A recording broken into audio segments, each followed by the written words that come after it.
आज हम पढ़ेंगे जातीय मान यानी कि शुद्ध मान। किसी भी संख्या में किसी अंक का जातीय मान वही अंक होता है।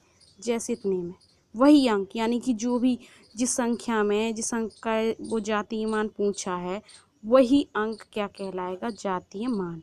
यानी कि यदि 3 का जातीय मान पूछा है तो 3 ही रहेगा। 8 का जातीय मान या शुद्ध मान पूछा, क्या रहेगा 8। 5 का 5 रहेगा, 1 का 1 रहेगा, 2 का 2 रहेगा। ठीक है, सिंपल है ये तो। 3 का जातीय मान कितना है 3। 8 का जातीय मान कितना है 8। 1 का जातीय मान कितना है 1। ठीक है, इससे संबंधित आते हैं क्या, 2 क्वेश्चन आते हैं। तो स्थानीय मान, जातीय मान, किसी भी कोई भी एग्जाम दो उसमें आएगा। ठीक है, जैसे कि आ जाएगा, मैं बता रही हूँ, क्वेश्चन लिखती हूँ। 80,523 में 5 के स्थानीय मान, 5 के स्थानीय मान एवं 3 के जातीय मान, 3 के जातीय मान का अंतर बताइए। अंतर आ जाए या फिर योग आ जाए, कुछ भी आ सकता है। तो क्या है, देखो 5 का स्थानीय मैंने बताया था ना शॉर्ट में, क्या है 5 तो लिखेंगे अपन लोग, क्योंकि वहाँ कंपटीशन एग्जाम होता है ना जब, तो टाइम की वैल्यू रहती है। तो अपन को क्या करना, 5 लिखा, कितने अंक है उसके पीछे 2 है तो 2 जीरो रख दिए। अब वो क्या पूछ रहे हैं, अंतर, यानी कि माइनस करेंगे तो माइनस लिखा। किसका जातीय मान, 3 का जातीय मान, 3 का जातीय मान 3, क्या हो गया 3 कम कर दो, कितने हो जाएंगे 497। बस हो गया। योगफल पूछे तो जोड़ देंगे। ठीक है, अब इससे संबंधित क्या या देखेंगे, परिभाषाएं, यानी कि प्राकृत सबसे मोस्ट क्या है, प्राकृत संख्या। प्राकृत संख्याएं दिख रहा है साफ, प्राकृत संख्याएं, ये भी साफ नहीं आ रही है। प्राकृत संख्या याद करने की जरूरत नहीं है, जहाँ से गिनती स्टार्ट होती है वो वहीं से क्या होंगी, प्राकृत संख्या। 1 से होती है गिनती स्टार्ट, 0 से तो होती नहीं है। ऐसी संख्या जो 1 से शुरू होकर अनंत तक जाती हैं, अर्थात जिन संख्याओं से गिनती की जाती है प्राकृत संख्या कहलाती है। गिनती 0 से स्टार्ट तो होती नहीं, 1 से होती है।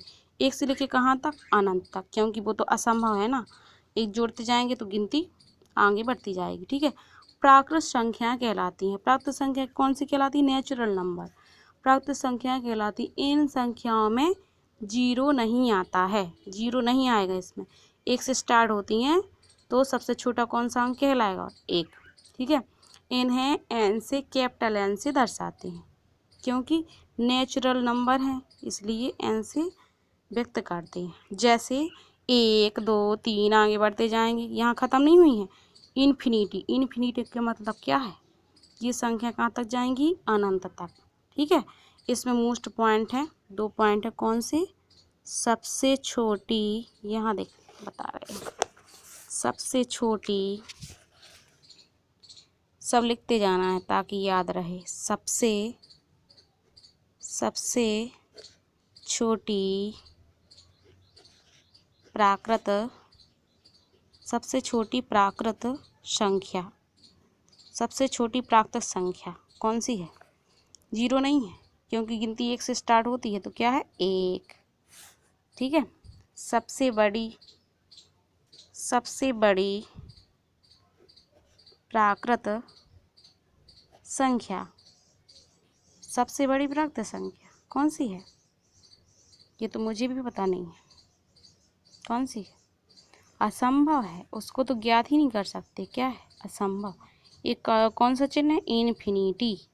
यानी कि इसको अपन व्यक्त ही नहीं कर सकते हैं इस संख्या को, असंभव है। ठीक है, ओके। अब दूसरी कौन सी परिभाषा याद रखना है? पूर्ण संख्याएं। पूर्ण संख्याएं कौन सी हैं? जीरो तथा सभी प्राकृत संख्या, यानी कि प्राकृत संख्या में यदि शून्य को शामिल कर लिया जाए, जो प्राकृत संख्याएं 1 से स्टार्ट हुई हैं, यदि उसमें जीरो को शामिल कर लें तो कौन सी संख्या कहलाएंगी? पूर्ण संख्या। जीरो तथा सभी प्राकृत संख्याओं का समूह पूर्ण संख्याएं कहलाती हैं।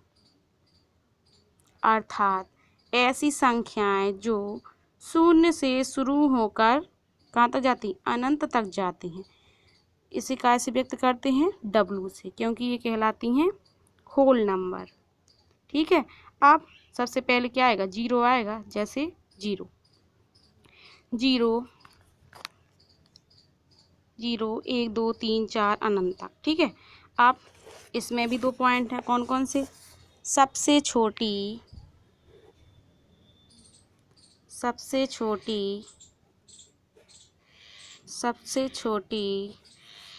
पूर्ण संख्या।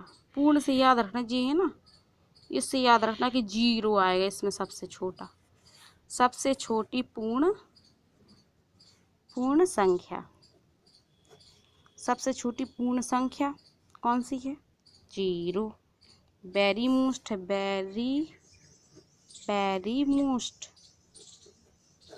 जरूर आता है। सबसे छोटी पूर्ण संख्या जीरो। सबसे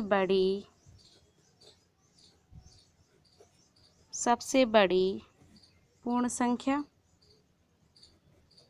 कौन सी है? ये भी क्या है? असंभव। ओके, ठीक है। अब आगे कल बताएंगे दूसरी वीडियो में। Okay, bye.